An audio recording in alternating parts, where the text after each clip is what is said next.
Entrevista del día. La entrevista a primera hora, con los temas noticiosos más relevantes, en la voz de los protagonistas.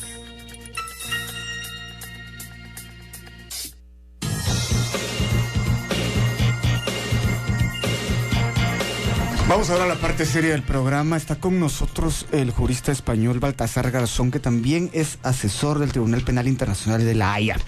Está aquí para participar en un seminario que va a evaluar, entre otras cosas, los avances y los pendientes en la lucha contra la corrupción y contra la impunidad. Es un seminario que ha sido organizado por la Fundación Esquipulas y también por el Centro de Estudios de Guatemala, CEG. Así que, Marielo, si usted fuera tan gentil de presentar ya con nombre y apellido a nuestros invitados de hoy, ahora que ya sabemos varias de sus intimidades gastronómicas, ahora podemos hablar de otras cosas. Es una sección que me da mucho gusto porque le pongo rostro a los comentarios que se hicieron unos minutos atrás. Muy Así bien. Que, bienvenido, Baltasar Garzón, asesor del Tribunal Penal Internacional, y también nos acompaña Olinda Salguero de la Fundación Esquipulas, y les voy a revelar el nombre del invitado que se asustó. Sí, pero que regresará porque está recibiendo una llamada. Se trata de Sandino Asturias, del Centro de Estudios de Guatemala. Bueno, señor Garzón, gracias por estar con nosotros. Me gustaría empezar preguntándole acerca de su presencia en este seminario y que nos cuente rápidamente cuál es la visión que usted tiene de la importancia de una buena legislación para combatir la corrupción y la impunidad. Buenos días. Bueno, en la pregunta va implícita la respuesta. Mi presencia aquí obedece a una fundación de los organizadores, específicamente de la Fundación Esquipulas, para hablar sobre el enfoque de la lucha contra la corrupción desde el ámbito judicial, desde el ámbito institucional, pero sobre todo desde la sociedad civil. Es un momento muy interesante el que está aconteciendo en Guatemala como en otros países sobre la transparencia, sobre las respuestas que desde las instituciones se tienen que dar a los problemas reales de la sociedad, sobre el uso de lo público, sobre el aprovechamiento ilícito de lo mismo. Y ahí en Guatemala está dando un ejemplo en este momento al mundo de movilización constante y permanente, de hartazgo de la sociedad civil frente a lo que es un latrocinio, o puede ser un latrocinio permanente, o en todo caso un uso ilícito o anormal de las instituciones que van en contra de aquel que debe ser su auténtico fin, que es la protección de los propios ciudadanos.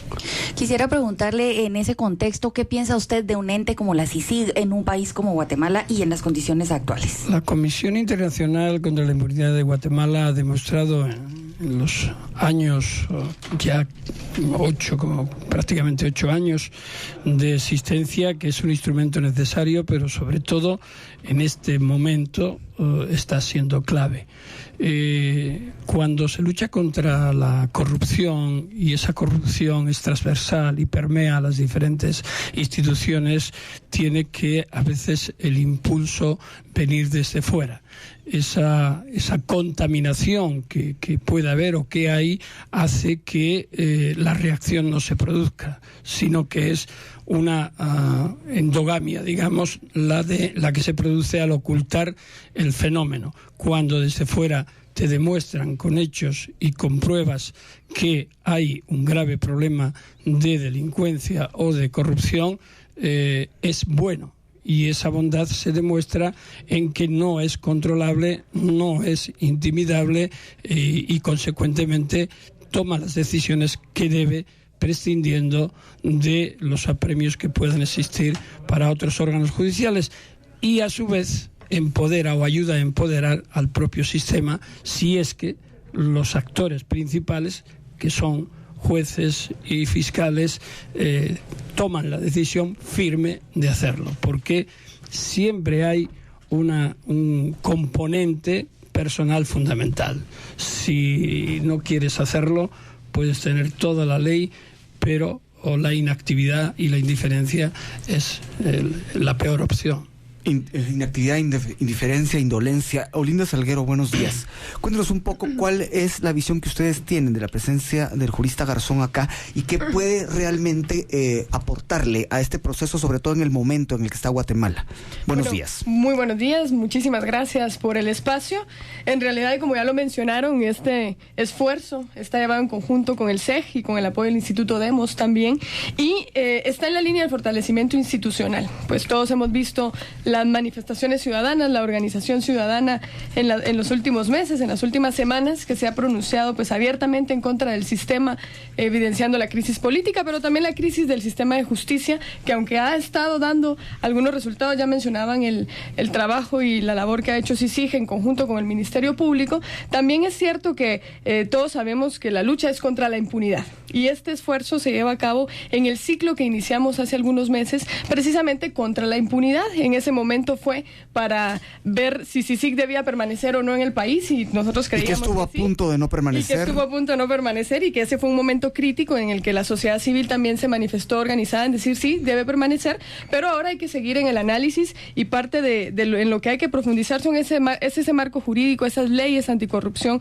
cuál es el avance que hemos tenido en esa materia y cuáles son los pendientes que tenemos, porque no vamos a poder tener a CICIG toda la vida, cuál es ese marco institucional que debe reforzarse, y cómo podemos los guatemaltecos confiar plenamente en el sistema de justicia, que la justicia sea aplicada pronta y cumplida, pero que además sea igual para todos. Yo creo que hace falta ver, sobre todo en esta contienda electoral que ya empezó, cuál es ese marco legal, y nos parece que el juez Garzón, que pues muy amablemente ha aceptado la invitación a venir a Guatemala, en donde lo queremos mucho, tiene toda la calidad y la autoridad para hablar del tema y darnos algunas luces también. Hablando de luces, Marielos. Así es, quiero preguntarle al juez Garzón, precisamente con su experiencia a nivel mundial, ¿cuán efectiva considera usted que sea la calle, la manifestación para combatir este saqueo sistemático de los entes del Estado? Y si usted considera que le temen a la gente los jueces que han sido comprados, los que han estado actuando bajo este manto de corrupción, y los políticos ladrones. Dicho de manera más clara no se puede. No, está bien. Lo primero es que a mí me gustaría, y lo hago no solo por prudencia, sino por convicción. Generalizar en forma absoluta no es correcto, porque sería desmerecer a buenos políticos, a buenos jueces o fiscales que se la han jugado y se la juegan en la lucha contra la impunidad, en Guatemala y fuera de Guatemala. Ahora bien, el sistema está favoreciendo que esa percepción se produzca en los ciudadanos. Si eso es así, lo que no se puede afirmar es que los ciudadanos son los que se equivocan. Es decir, cuando un sistema político se corrompe, cuando hay líderes o responsables de primer orden que están sometidos no a una duda, sino a una falta de credibilidad absoluta, porque no toman ninguna decisión, incluso la de la dimisión, cuando hay investigaciones en marcha que demuestran la apropiación, la distracción de caudales públicos, cuando no hay transparencia, cuando se huye de la realidad y se enfrenta a la sociedad a esta situación, a quien hay que apoyar sin lugar a dudas es a la sociedad civil. Y la sociedad civil, cada vez más en este país y en otros, se está volviendo intransigente en el sentido de exigente en la transparencia.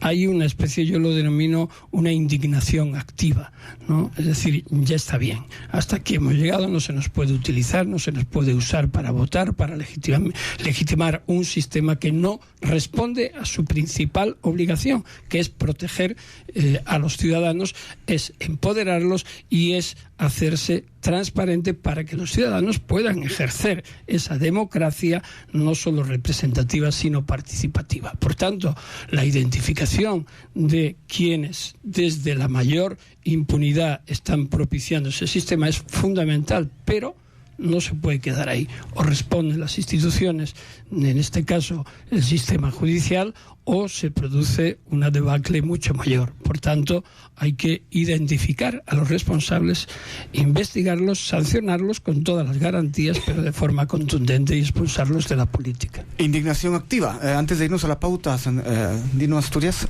buenos días. Buenos días. Se salvó de la invitada uno presentado, una llamada. Ya sabe, la mecánica, sí. y entonces pidió, me llaman a tal hora, por favor. Sí. No, disculpe, pero era una entrevista desde fuera y tuve que atenderla. Bueno, pues se salvó de una tremenda pregunta. Pero en todo caso, vamos con una que sí está vinculada con el tema. Usted va a participar junto con el jurista Garzón en este seminario. También hay un representante del Ministerio Público, Rodman Pérez. Correcto. La pregunta es: ¿cuál es la visión que usted tiene de la actuación de los últimos meses del Ministerio Público? ¿Y qué puede usted aportar en tal sentido en el tema que es, bueno, la lucha contra la impunidad y la lucha contra la corrupción? Correcto. Bueno, mira, primero compartirte que el Centro de Estudios de Guatemala lleva años trabajando el tema de la lucha contra la corrupción. Fuimos, junto a la red de organizaciones sociales, activos constructores de la ley anticorrupción que está vigente, aprobada en 2012. Y este esfuerzo junto a la Fundación Esquipulas, nosotros somos los que estamos junto a la Fundación Esquipulas organizando el evento. La importancia que tiene traer al jurista Garzón en este contexto es que justamente hay una demanda ciudadana, sobre todo de rechazo, pero hay poca claridad sobre hacia dónde tenemos que ir. Yo creo que el jurista Garzón y esta reflexión conjunta que queremos hacer también con las instituciones, con el Ministerio Público, CICIG nos iba a acompañar, pero lamentablemente están muy ocupados esta semana en particular. Entonces... O sea que va a haber noticia.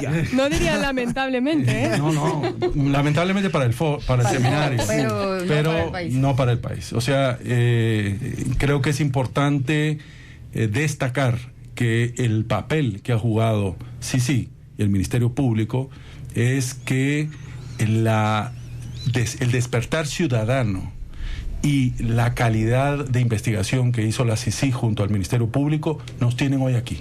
O sea, nos tienen en una demanda ciudadana acompañada por la justicia al nivel que puede el Ministerio Público y la CICIG. O los jueces hoy tienen otro reto importante que demostrar, la pelota está ahí, pero nosotros conjuntamente creemos que este evento es un evento propositivo de reflexión hacia dónde ir. Vamos a tener que hacer una pausa en este momento. Quédese con nosotros, volvemos lo más pronto posible. Muy bien, continuamos aquí en la primera hora de hoy. Están con nosotros Baltasar Garzón, es asesor del Tribunal Penal Internacional, y le acompañan Olinda Salguero de Fundación Esquipulas y también Sandino Asturias del Centro de Estudios de Guatemala. Esto centrado en un seminario anticorrupción que se va a llevar a cabo esta tarde. Y bueno, lamentablemente no tenemos plataforma del 8970. Vamos a ir consultando las redes sociales poco a poco, pero Marielos tiene la siguiente pregunta. Así, mi pregunta es para el juez Baltasar Garzón. Según su experiencia, ¿cuán complicado es armar un buen caso de corrupción? Bueno, algunos dicen que es muy difícil, otros dicen que es voluntad política. Es complicado porque cualquier actividad organizada y la corrupción cada vez es más evidente que forma parte del entramado de la criminalidad organizada. Es muy difícil que haya hechos aislados sin relación unos con otros, sin trama, ¿no? Entonces, investigar el crimen organizado y la corrupción en particular, que es la que está en la base prácticamente de todas las actividades delictivas, es complicado, pero no imposible. Lo único que hay que tener es la especialización suficiente y sobre todo la voluntad. La voluntad por parte de fiscales, de jueces y sobre todo del Estado.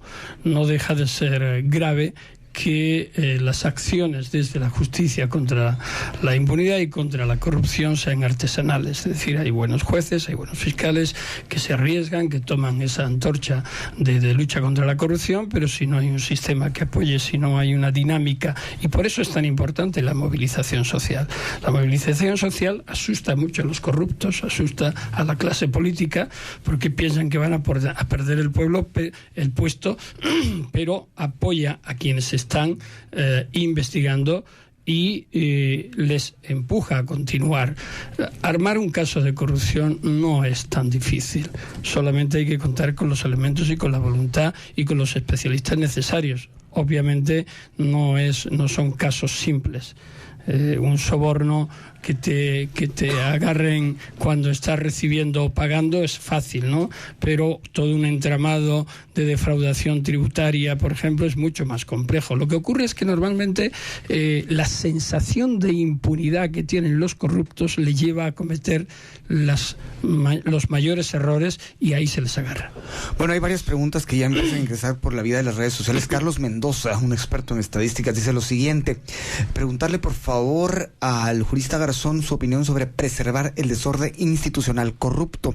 También tengo otra pregunta que dice: la verdad es que en este momento Guatemala está atravesando por uno de sus mejores momentos, pero también uno de los más críticos. ¿Debería o no quedarse el actual presidente? Y en todo caso, la pregunta tendría que ser de esta manera: hay quienes creen, jurista Garzón, que Guatemala debe quedarse el presidente Otto Pérez Molina hasta el final de su mandato en aras de la estabilidad. Esto a pesar de que varios de sus funcionarios han sido acusados de corrupción y él mismo ha estado, digamos, en camino de perder su inmunidad. ¿Qué opina usted como juez en tal sentido? ¿Le conviene más al país de la visión que se tiene de y a la gente en la calle, ya empoderada, que sea juzgado mientras está en el cargo o cuando sale de este? Los jueces son malos políticos, a pesar de que alguien me puede decir: oiga, pero usted estuvo un tiempo en política. Sí, pero no se debe hacer política desde la judicatura. Por tanto, son los ciudadanos los que tienen que tomar esas decisiones y son los representantes de las instituciones, desde la más alta magistratura hasta la más elemental, los que tienen que tomar esas decisiones en función de lo que esté aconteciendo en ese país. Ningún país y ninguna democracia se rompe por la aplicación de la justicia. Eso yo creo que es un principio básico que tenemos que tener muy claro para la consolidación de un sistema democrático. Justicia sea con quien sea, ¿verdad? La justicia, uno tiene que ser por igual, debe de empoderarse no solo en sí misma, sino en la sociedad, y lo que hay que distinguir es esos mensajes catastrofistas de que si me hundo yo, se hunde la humanidad o el país, ¿no?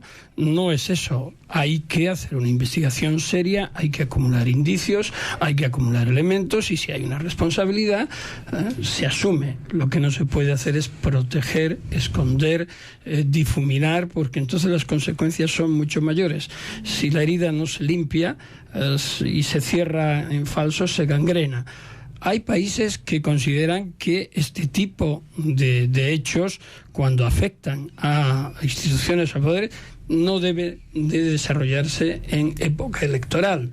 En España, por ejemplo, hay una decisión del Tribunal Supremo de que estos casos, cuando acontecen, pues se aplazan hasta después de las elecciones. Sin embargo, yo, y así lo tengo dicho, y mi experiencia en la lucha contra la corrupción me aconseja, es que no podemos mentirle a la sociedad. Si la sociedad tiene un problema, hay que solucionarlo, y si ese problema es la corrupción, hay que abordarla cuando se está produciendo, no aplazarla 6 meses, 7 meses, y el país debe de asumirlo y tomar las decisiones que correspondan para que continúe, pero para que la estabilidad institucional se garantice, pero no tapando los hechos presuntamente delictivos que pueda haber, ¿no? Señor Garzón, usted nos mencionaba en este momento que un juez debería abstenerse de participar en política, pero en todo caso, ¿cómo debe manejar un juez su preferencia o su inclinación ideológica? Yo creo que son cosas totalmente diferentes. Nadie somos asépticos en el sentido de que tengamos que tener un encefalograma plano para ser absolutamente ecuánimes, lo que equivaldría a no tener criterio ni vida, ¿no? El juez es un ciudadano más, siente, padece. Lo único que tiene que tener muy claro es que a la hora de tomar sus decisiones hay 3 premisas fundamentales. Una es la independencia, otra es la imparcialidad, es decir, la apariencia o al menos la apariencia de imparcialidad y de no compromiso, y la tercera es el principio de legalidad. Con esos 3 elementos, al margen de la ideología que pueda tener el ciudadano juez o la ciudadana jueza, que lo demostrará en su vida diaria y demás, pues no hay ningún problema. Obviamente, el derecho es interpretación de las normas, de las costumbres, de los usos, y ahí hay un sello muy evidente que cada uno le impone, pero como en todas las facetas de la vida. Solamente los fascistas son los que dicen que los jueces no tienen que tener ideología, porque eso significa que tienen la ideología que ellos quieren que tengan. Olinda Salguero, ¿de dónde parten para este seminario? ¿Qué es lo que va a ser, digamos, el origen para poder conversar esta tarde? Bueno, como ven, los participantes están desde el contexto que va a establecer el CEG por el trabajo que se ha llevado a cabo en el Congreso de la República, y también para dar algunas luces, porque con toda la movilización ciudadana pareciera que no existen marcos legales en materia anticorrupción, y pues sí se ha avanzado en algunos pasos. Entonces es importante tener claro qué es lo que tenemos y qué es lo que tenemos pendientes. También pues va a estar el representante del Ministerio Público, que va a tener esa visión institucional, cómo están viendo ellos el tema, cómo están fortaleciendo la institución a lo interno también. Pero también tenemos a Jonathan Mencos de ICEFI, que va a dar una perspectiva incluso desde un punto de vista más económico, quizá, de cómo está afectando la corrupción al país. Y quizá me gustaría hacer un comentario, y es que me parece que cuando hablamos de corrupción siempre volteamos a ver al sector público, y me parece que es más complejo que eso. Hay todo un entramado de corrupción de grupos del crimen organizado que incluyen también al sector privado, y que muchas veces son los que terminan dándole cobijo a los corruptos en el sistema público, en el sector público. Así o sea que la lucha contra la corrupción empieza por casa, de alguna manera. Empieza por casa y nos implica a cada uno de nosotros, porque creo que como ciudadanos tenemos que estar dispuestos a dar aquello que exigimos a los demás. Y la cultura de la legalidad no es precisamente algo que caracteriza a los guatemaltecos todavía. Entonces me parece que hay mucho trabajo que hacer para la cultura de la legalidad. Si no lo veo como una prioridad como ciudadano, es muy difícil que los funcionarios públicos, que los empresarios, que todos los actores en una sociedad puedan tener la lucha contra la impunidad como una constante. Una prioridad. Señor Asturias, ¿en el evento van a participar jueces? Sí, correcto. Nosotros también, por eso se llama seminario, nosotros también queremos, además del aporte ciudadano, el aporte, digamos, de lo que se necesita, y tratar de hacer una propuesta ciudadana en relación a lo que falta en el tema de corrupción, en la lucha contra la corrupción. Nosotros también es un mecanismo de formación, ¿verdad?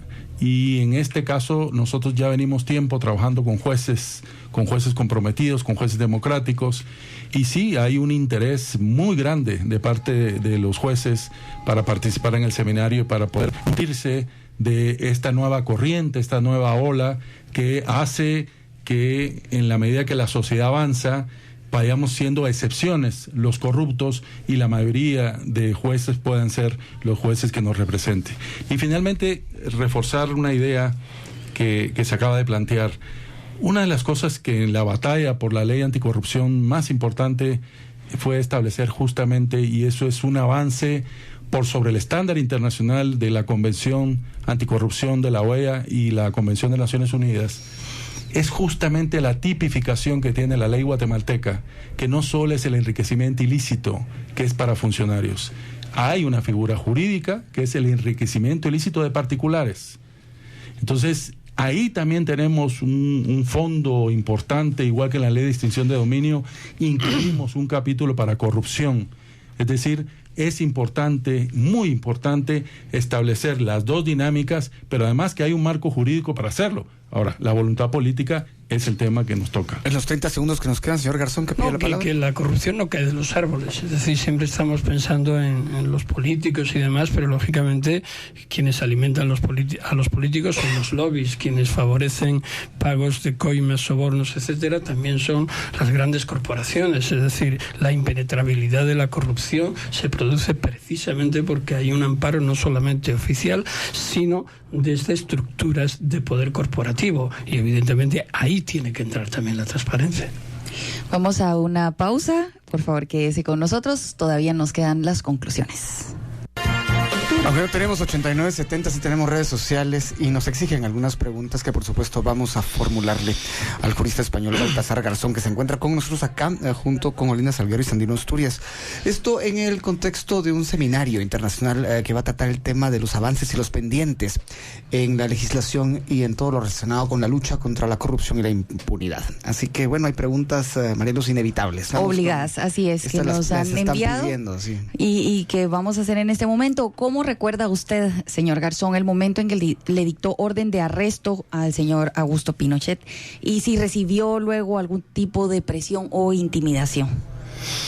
Presión e intimidación siempre hay cuando se toman decisiones judiciales comprometidas. Nadie está contento con una decisión de ese tipo cuando le afecta, ¿no? Por tanto, lo importante lo trascendente no es que haya presiones, lo grave sería caer en ellas, ¿no? Por tanto, sea en el caso Pinochet, sea en cualquier otro ámbito como el que estamos hablando de la lucha contra la corrupción, alguien tiene que hacerlo, tiene que tomar esas decisiones y llevarlas hasta el final. Lo que recuerdo esencialmente en ese caso, como en el de la dictadura argentina, fue la fuerza de las víctimas, el empuje de las víctimas y de la sociedad civil que reclamaban justicia y que no se impartía o no se podía impartir por leyes de impunidad. Por tanto, de nuevo aquí la impunidad, el impulso ciudadano y la pasividad institucional. Me tocó a mí y no podía no tomar esa decisión, hubiese sido una traición a las víctimas y obviamente las posibilidades eran escasas. Lo más normal es que... ¿Por qué eran escasas? Bueno, pues porque era un ex jefe de Estado, era una investigación por crímenes amparados en el principio de jurisdicción universal, pero cometidos o acontecidos en Chile. El juicio se estaba llevando adelante en otro país, España. El individuo estaba en otro tercer país, en Londres. Era la primera vez que se ponía en marcha este mecanismo y, lógicamente, los intereses geopolíticos y económicos eran muy importantes. Se aceptó la decisión. Yo creo que fue muy importante, fue un antes y un después. El hecho de que no fuera España es lo menos trascendente, porque cuando Pinochet volvió a Chile ya volvió estigmatizado y Chile era diferente, y lo cierto es que lo único que le impidió ser juzgado y condenado fue su muerte, paradójicamente ocurrida el Día de los Derechos Humanos, el 10 de diciembre de 2006. Por tanto, recuerdo aquella época con mucho cariño y con mucha tensión, pero la verdad es que cuando estás en el centro de las decisiones no tienes capacidad para analizar lo que está ocurriendo a tu alrededor si estás centrado en lo que debes. Bueno, muchos oyentes también por las redes sociales piden saber cómo es su relación con Julian Assange. Bueno, mi relación con Julian Assange es mi cliente, soy su abogado, coordino la defensa pro bono de Julian y de Wikileaks desde el año 2012. Estamos haciendo todo lo posible porque el asilo concedido por Ecuador se lleve a efecto, y en ese sentido estamos planteando la batalla jurídica a todos los niveles, en Naciones Unidas, en el Tribunal Europeo de Derechos Humanos, en Suecia, por supuesto, a través de los abogados de allí, y sobre todo la protección necesaria, porque nadie puede ser perseguido por hacer lo que Wikileaks y Julian Assange hicieron, que fue acceder a la información, distribuir una información, poner sobre la mesa graves violaciones de derechos humanos que deberían de haber dado lugar a la investigación de esos hechos y no a la persecución del periodista que los puso en marcha. Pero en todo caso, ¿qué puede contarnos de ese asilo tan prolongado de Assange? ¿Algo usted conocerá de manera más íntima?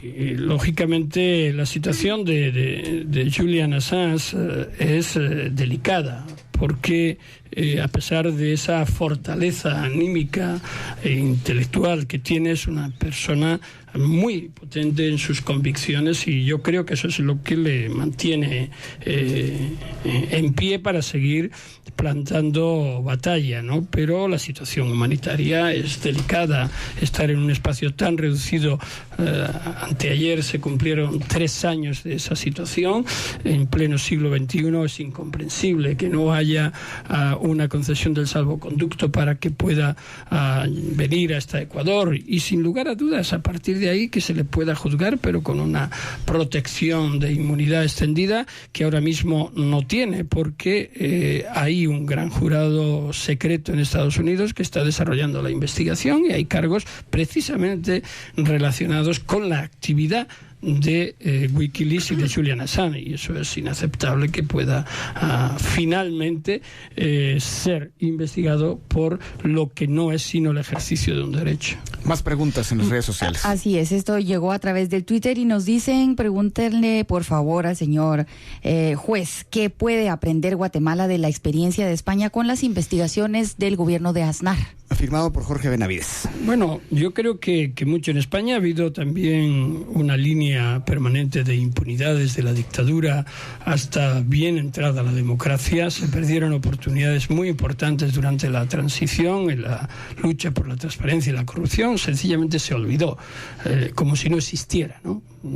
Salíamos de un régimen dictatorial que en sí mismo es el ejemplo más palpable de la corrupción y no nos dimos cuenta de que había en ese momento que tomar unas medidas como Estado, como país.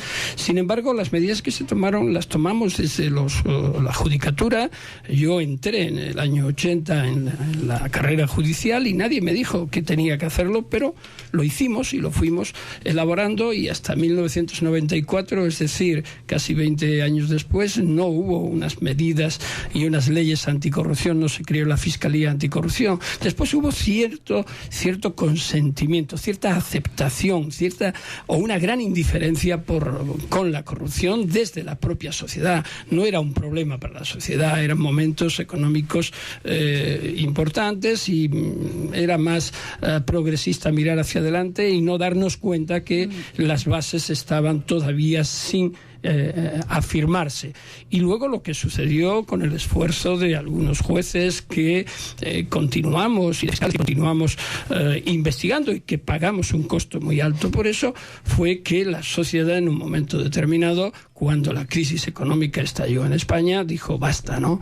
Percibió que el gran mal de la sociedad y la democracia española estaba siendo la corrupción, algo que no se quería aceptar, y de ser el penúltimo de los problemas de los que se ocupaba la ciudadanía pasó a ser el primero y el segundo. Exactamente lo que ocurre ahora en Guatemala. Entonces, a partir de ahí, de que los ciudadanos dijeron basta, las instituciones se pusieron las pilas y los hechos han demostrado que desde 2011 hacia adelante ya es imparable, no hay vuelta atrás. Ahora se empieza a hacer y a coincidir que lo que se dice y lo que se hace en política tiene que ser exactamente igual, y si no, te vas fuera. Y en la aplicación de las leyes realmente tiene que haber voluntad de aplicación, mecanismos que garanticen esa aplicación y compromiso, y si no, también te vas fuera. Tengo una pregunta final para el señor Garzón, pero antes de, por cierto, muy repetida por mucho de la audiencia, pero quisiera también plantearle tanto a Olinda Salguero como a Sandino Asturias esto que también pregunta en los radioescuchas, si este seminario es abierto al público o si ya está el cupo lleno. Bueno, es abierto al público, sí, aunque por la fecha habría que llamar al 2360-1940 para ver si todavía hay algunos espacios. Seguro que si hay gente muy interesada podemos hacerles un espacio. Nos encantará que puedan escuchar también muchísimo más al juez Garzón, que todos estamos aquí pues muy atentos escuchando su experiencia. Bueno, esta pregunta ya no tiene mayor cosa que ver con lo que hemos estado conversando, pero muchos quieren saber si es del Barça o del Real. Así terminamos. Yo sé que me voy a ganar algunos enemigos, como por ejemplo el director de este programa, pero no tengo más remedio que decir que desde la más tierna infancia y a pesar de estar en la dictadura franquista, que era oficialmente madridista, yo siempre fui del Barça. Pero dicho esto, tengo grandes amigos madridistas que es la anécdota porque era real en aquel momento, pero bueno, yo con 11 años yo jugué siempre de arquero y la verdad es que me dijeron o arquero titular del Barça o arquero suplente del Real Madrid en el colegio. Yo dije, obviamente quiero ser titular. Yo sabía que me metía en problemas formulando esta pregunta, pero los amigos no son perfectos, ¿verdad? Sí, algo pasa. Solo quiero aclarar que no hay ninguna enemistad de por medio. La verdad es que la tolerancia es lo que aquí prima, ¿eh? No, es lo que te decía antes, ¿no? Ahora estamos en un momento muy dulce, los culés, los barcelonistas, porque realmente Real Madrid siempre está al borde del precipicio. Ahora estamos buscándolo en el precipicio. Ya vamos a regresar. Lo vamos a ayudar. Y lo tenía que decir. Lo tenía que decir. Yo ¿verdad? sabía. No había otra Tráigale la manera. bolita antiestrés a Felipe, por favor. Sí, no, la verdad es que ya he sufrido bastante este año, suficiente como para ello. Gracias al jurista español Baltasar Garzón por haber estado acá, Olinda Salguero también. Muchísimas de gracias Asturias. a ustedes. Y bueno, a pesar de sus simpatías futbolísticas, fue un gusto tenerlo por acá, ¿verdad? No te preocupes, tengo 2 hijas del Barça y un hijo del Madrid, o sea que estamos Daniel. equilibrados. Saludos al hijo, por favor. Nos quedamos hasta acá y usted